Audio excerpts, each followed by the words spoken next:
I remember I had a talk with a woman who tried to convince me that love is supposed to be easy. She was telling that love not supposed to be hard, it's just easy. It's like something that makes you unreal and you're happy, you're internally and externally happy. And I told her, the idea of love may be easy, but love itself is not, and it's not supposed to. And I make this comparison. It's like a book. You have this idea to write a book, and it feels so easy because you know you want to write a book. But when you start writing a book, that's where the hard thing comes, because you have to write page by page, and then you have to edit and you write again and rewrite, and sometimes it takes years to accomplish your goal, the idea that was born in ecstatic moment of pleasure. The same with love. You fall in love with somebody and it seems easy, but start a relationship and continue those relationship throughout the years, it's the hardest thing you would ever do. And I was thinking about feminism and the idea that I think is right, that women should submit themselves to their men and men should sacrifice themselves for their women. And why this idea doesn't work anymore? I think because of comfort. And this comfort was produced for us by industrial and scientific revolution. Women now can take care of themselves, and men don't need to make sacrifices anymore. It seems like everything falls apart as the result of the comfort, because the world itself doesn't exist. We are the part of the world, and we make sense through ourselves about the world, through our relationship to each other. We don't exist separately. The world is what we make out of it, the patterns that we are able to recognize. The things we name, for example, birds or ants, they don't name themselves. They don't know what they are. We know because we name them. We know their purpose, and we know why they're here among us. But we're the one who are able to observe, who are able to name. And that's a very important thing to understand. But this comfort divert us from the real meaning of life, from our relationship with each other, because our relationship with each other in some sense create more powerful meaning and much more bigger desire to live, the passion that help us to create.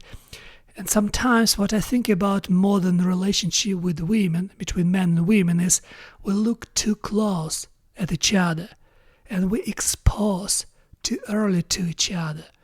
We stop treasure secrecy because we became so obsessed with the idea that of equality. Like, for example, I really like this example I made for myself between atheism and religion, because atheists are incredibly scientific people. They're incredibly smart people. And what they do, when you look at the paintings, beautiful, great paintings, atheists use microscope to look at the paint, and they're missing the full picture, while the religious people, they look at the paintings. Not all, but some. And the same with love, for example.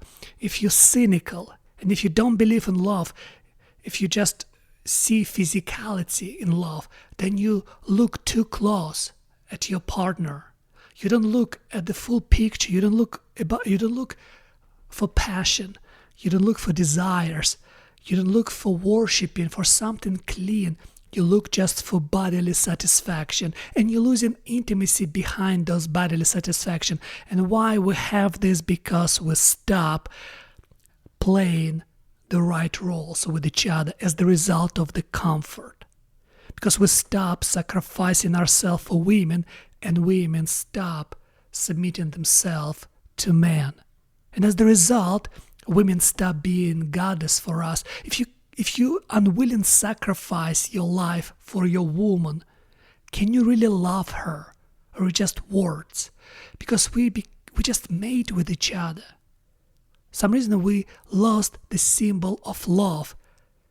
This symbol that used to inspire great art, great paintings, statues, music. Men used to die for the symbol of love. And this was the reason, because that's how we establish ourselves. That's how we derive meaning from our life, through the struggle, because we want to deserve love and to be loved. We want to deserve this. We wanted to be selected by a woman we love. And we was ready to go through struggle, to become better, to become something special. That's how we used to see life, love, and relationship between men and women. And then a woman seeing the sacrifice from a man, she was ready to submit herself to him. There's something beautiful about it, something meaningful. And his first sacrifice and her submission created proper union, where they thrive in a certain matrimony that was directed to God. Because how you can fall in love without faith in God? Because God, in some sense, is the highest point. It's something that mattered the most. And that's why, another thing, marriage must be witnessed by God in church and not by the state. Because when you're married in church, it's forever. And you committed to this person fully and completely. And this means you take responsibility and you wanna have this family for real. You're ready to make sacrifice, and she's ready to submit to this idea of marriage. It's not even only women should submit herself to a man. She should submit herself to marriage, and he should sacrifice everything for this marriage. It's like this perfect union, perfect harmony that only possible in the eye of God, not in the eye of other people, but in the eye of God. It would make it stronger. Before we had little towns, and the highest building in this town was a church, just in the center, with a bell. And when the church ring the bell, people look and see this cross on top of the church, because they were reminded about their unity with each other and with this church. The church was the center that united people, that make them feel belonging to something bigger than they are. Now we became so separated in our comfort, so miserable inside of those separations. And there's no center anymore, because it seems like we create a culture where we really think that we are the center of the universe, that we are supposed to be obsessed with ourselves. In some sense, we are the center of the universe, but only if we have something higher than us. Only if this center helps us to go to discover faith in God. But if there's one way to understand yourself, and there's another way to be obsessed with yourself. When you try to understand yourself, you try to understand yourself through struggle, through try to make yourself better, through try to find meaning. When you're obsessed with yourself, you create this illusion that you're good the way you are. And that's how bad it can be. Because if you think you're good the way you are, and the world doesn't believe in this idea, then you kind of become resentful and hateful little creature who want to destroy everything around you, everything beautiful around you. You kind of become Cain of the modern world.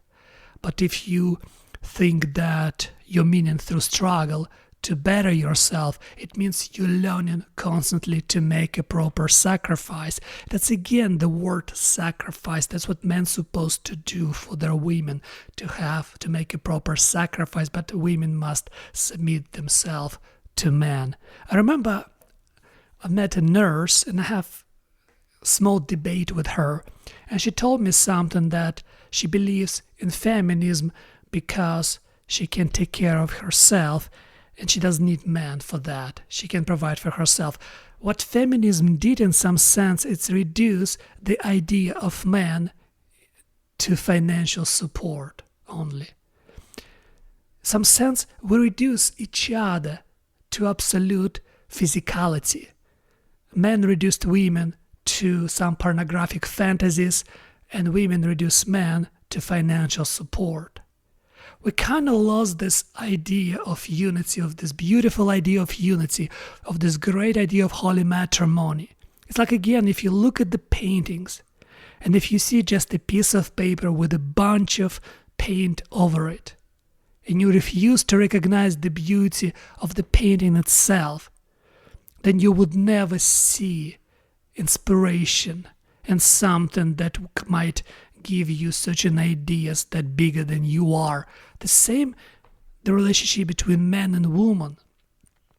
You cannot see a woman to reduce her to your pornographic fantasies.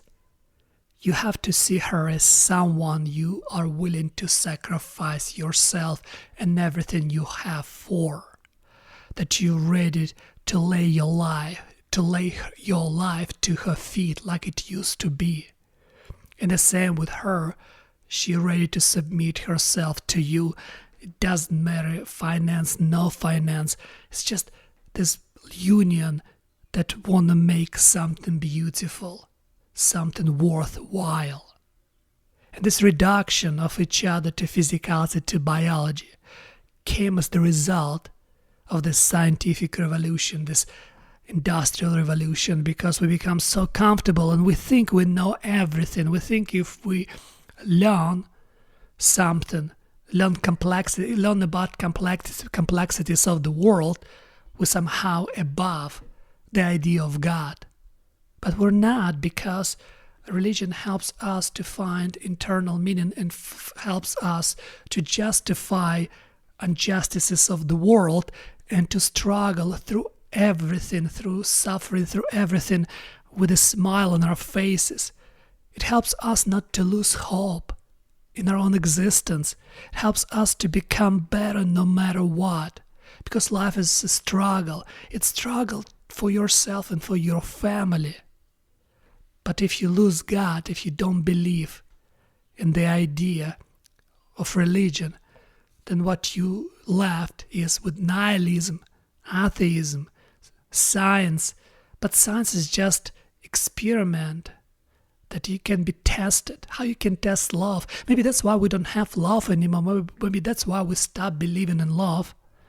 Maybe that's why we don't believe in goodness, because we cannot test it. Maybe that's why we jump from one ideology to another, because we always need to find something bigger than we are. And if we rejected Christianity, we still will go after some demagogues and ideologues who would give us some idea to believe. But the problem is, whatever make us farther from God is the wrong way to follow. And I think to be able to come back to religion, we need to come back to loving each other. We need to find common ground with women, between men and women. We have to start worshiping women again. Stop love them again. We have to be very careful. And especially we have to be very careful with our desires that more physical. We need to, because love, it's not in physicality. Intimacy itself can be only born in your heart and not in some pornographic fantasy. And the same for women. They have to learn how to submit themselves to men through practice of humbleness. And the man's supposed to learn how to sacrifice themselves for women through practice of humbleness. We have to become more humble, and we have to give ourselves away to each other uncompromisingly without having second thought. Life is a struggle, and you will struggle anyway. You can struggle on your own with no God with nobody and become resentful, nihilistic, and die in suffering. Or you can struggle with the God on your side and with a loving woman on your side with whom you build something together. It's up to you how you handle the struggle in your life, with the meaning or without it, because you will struggle anyway.